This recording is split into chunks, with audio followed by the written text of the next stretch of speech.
Unit 1, Problem Post Number 1, Types of Expressions. This video's guest of honor will be a purple dragon.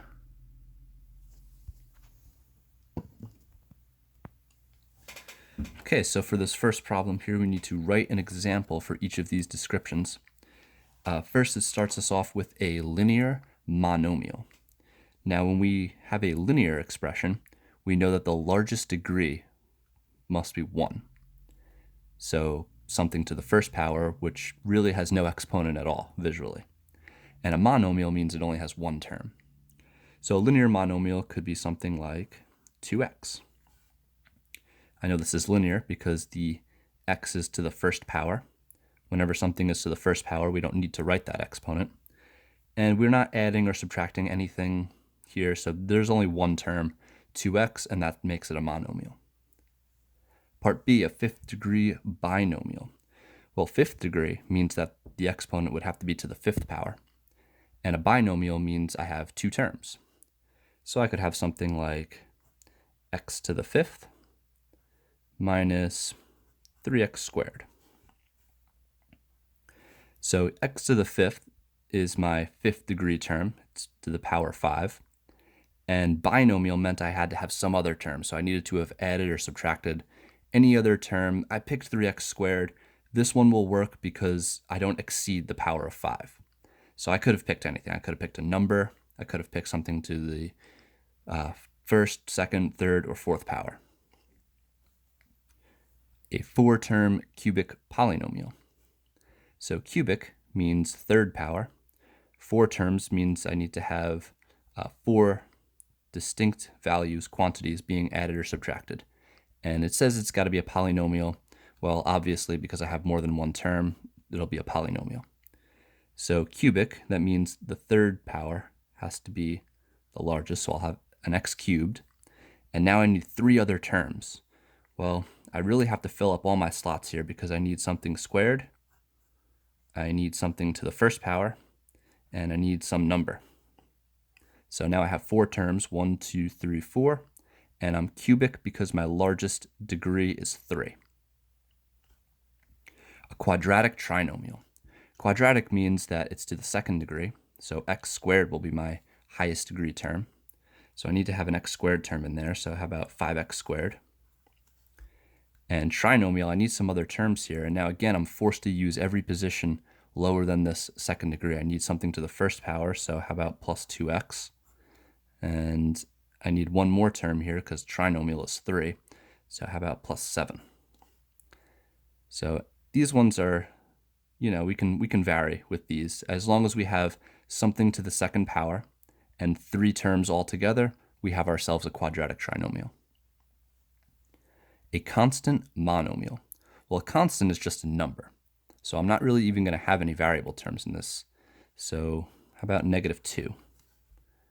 That's a constant.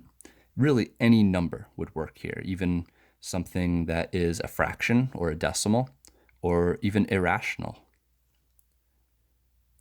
Part F, a linear binomial. Well, we need to have an x to the first term here. So how about -3x? And then I need some other term here, so I need to have a constant. So how about plus 1/2? So here I'm mixing in some fractions, which is totally fine. Yours doesn't need to have fractions as long as you have 2 terms and your highest degree is 1. Moving on to number 2, we have pretty much the same thing but backwards.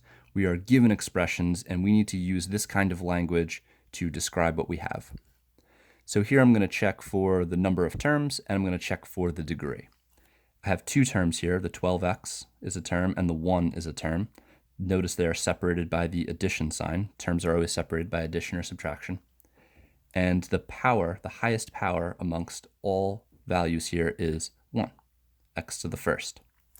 So if it's to the first power, I know it's linear. And since it has 2 terms, it's a binomial. So this will be a linear binomial. Looking at part B, the largest degree term is to the second. That is a quadratic.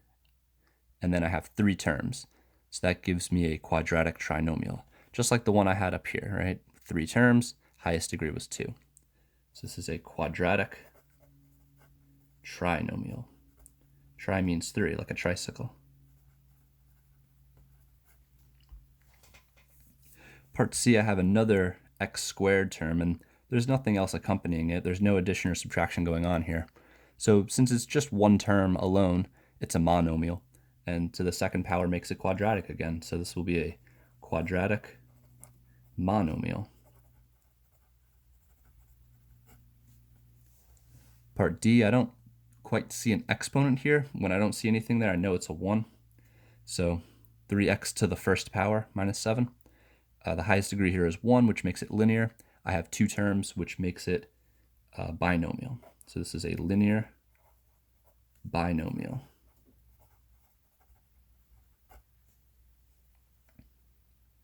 This is just the number 13. So it's just a number, kind of like what I had up here, just a number -2. It's a constant monomial. Constant monomial. So remember, just a number on its own is a constant. And if we looked at it as a graph or on a function, it would just be one line going straight across. Constant value. Part F, we have to the third power. Third powers make a cubic function. And we have 2 terms here, which makes it a binomial. So this will be a cubic binomial.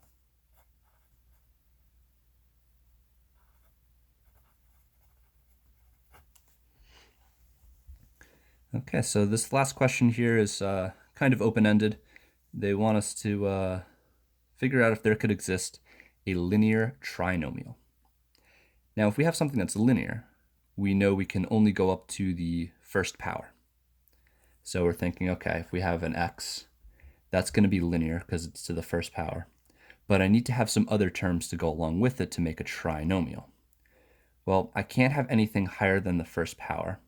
If I tried to put in more x terms to the first power, they could just combine together. So that doesn't really count. I need to have other things. So I could put in a constant here. I can say plus 5. Okay, now I have a binomial, so I used a constant, and I used something to the first power. But I can't use anything else with x's, because if I had x to the first, it would combine. If I had x to any other power larger than 1, it would not be linear anymore. It would be either quadratic or cubic or whatever the exponent is degree. So what I need to do here in order to create a linear trinomial is actually introduce another variable.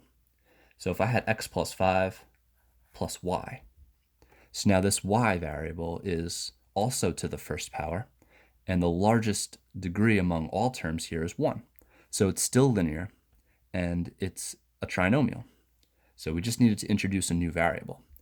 And this is going to expand our mathematical thinking into multiple dimensions. So we've been just talking mostly about x's here in one dimension, but then when we start introducing a y, we now have 2 dimensions. And that's where you'll see like your xy plane on a graph. And in higher levels of mathematics, there can be many dimensions. We could actually talk about the 3 dimensions, x, y, z axes. But that is, of course, about beyond the scope of Algebra 1. But for now, here is a linear trinomial. Be sure to fill out a post score. Number 1 through 4, assessing your ability to identify types of expressions.